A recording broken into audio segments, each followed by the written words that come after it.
हरि हरि ओम। मेरे मित्रों, तब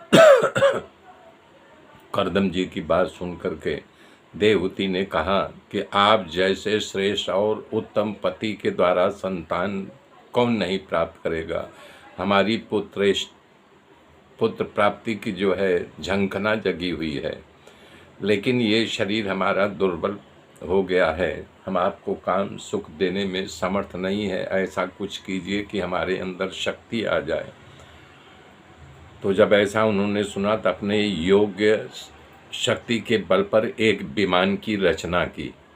वो विमान ऐसा चमत्कारी था, उसमें ध्वजा पताका लगे हुए थे, मोर और कबूतर जो नकली थे लेकिन देखने में असली के समान लगते थे, उनकी रचना की। और वो ऐसा बोल भी बोलते थे कि इस प्रकार से वहाँ पर कृत्रिम हंस और कबूतर उन्होंने बना दिया। विमान भव्य और शोभा प्रकट करता था और जो मौसम होता था उसके अनुकूल बना दिया ऐसा विमान। इसके बाद करदम जी ने अपने योग्य शक्ति के साथ बहुत सी दासियों को वहाँ प्रकट कर दिया, जो कि सरस्वती नदी में उनको ले गए, स्नान कराया। स्नान करते ही जब बाहर आई तो उनका रूप दिव्य हो गया, हर अंग जो है हष्ट-पुष्ट हो गया। अपने पति की अद्भुत ताकत को देख करके, योग के प्रभाव को जान करके माता जी खूब प्रसन्न हो गईं। तब वहाँ से दास दासियों देवहूति जी को श्रृंगार किया। उस श्रृंगार का वर्णन कौन कर सकता है। बाबा तुलसीदास जी ने भी लिखा है रामायण में, जगतः पितरो वंदे पार्वती परमेश्वरः। उनके श्रृंगार का वर्णन इन्होंने भी यहाँ श्रृंगार का वर्णन नहीं किया। तो इस प्रकार से खाली बंधन कर लेते हैं, तो यहाँ पर ये भी बंधन कर ले रहे हैं। मैत्रेय जी कह रहे हैं, विदुर जी, प्रजापति करदम जी देवहूति जी को विमान पर बैठाया और स्वयं बैठे और अपनी इच्छा के शक्ति के अनुसार विमान चलने वाला ऐसा बनाया था। वहाँ जहाँ स्वर्ग से जहाँ गंगा गिरती थी वहाँ ले गए, सारे तीर्थों में ले गए, जहाँ देवता लोग विहार करने आते थे स्वर्ग से धरती पर, उस वन में ऐसा बनाया था। वहाँ जहाँ स्वर्ग से जहाँ गंगा गिरती थी वहाँ ले गए, सारे तीर्थों में ले गए, जहाँ देवता लोग विहार करने आते थे स्वर्ग से धरती पर, उस वन में ले गए, उपवन में ले गए, बगीचे में ले गए।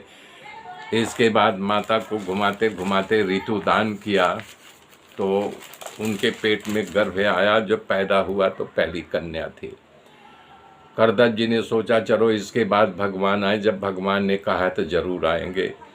इस प्रकार से करदम जी बोल रहे हैं कि हे देवी, शादी के बाद जो है हमें यानी कि संन्यास लेना था, लेकिन वो समय अभी आ गया है तो मुझे रजा दे दो। बोले अभी कैसे, आपने कहा था। आँख में आंसू आ गया। तो इस प्रकार से बोले प्रथम कन्या क्या हुआ, तो कन्या पर कन्या, कन्या पर कन्या, 9 कन्याएं हुई। तब बोले अब जाने दो। तो बोले आपने कहा था न कि भगवान हमारे यहाँ जन्म लेते, हमारा भी कोई तरन तारण करने वाला चाहिए। तब जो है करदम ऋषि को याद आ गया। बोले हाँ ये तो बात सही है, हमारी शक्ति बढ़ गई है क्या। और मैं तो नहीं भूला हूँ, भगवान भी नहीं भूल सकते। वो निश्चित 100% आएंगे।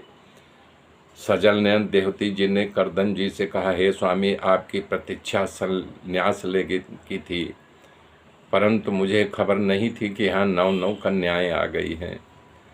महाराज एक काम करो। बोले क्या। बोले इन 9 कन्याओं का विवाह के लिए 9 वर ढूंढ दीजिए। अब भगवान आएंगे कि नहीं ये भी मुझे शंका, कुछ शंका तो नहीं हो रही है। भगवान आएंगे जरूर, लेकिन इनके शादी का इंतजाम कर दीजिए। इस प्रकार से करदम जी ने स्मृति आ गई, भगवान मुझसे वचन दिया है तुम दंपति के यहाँ मैं अवतार लूँगा। तो दयालु हैं और अपने भक्तों की लाज करने वाले हैं। विष्णु भगवान का वरदान याद आते ही करदम जी खूब प्रसन्न हो गए। उन्हें देवहूति से कहा, हे देवी, जरा सा भी चिंता मत करो, भगवान मुझे वचन दिया है, थोड़ा समय का और इंतजार करो, तुम्हारे घर में अवश्य पधारेंगे। जब उनका वचन याद आ गया तो देवहूति को दिलासा बधाए और समय का इंतजार करते रहे। मेरे मृत्यु मेरे साथ बने रहिए, आगे की गाथा कल जोड़ूंगा।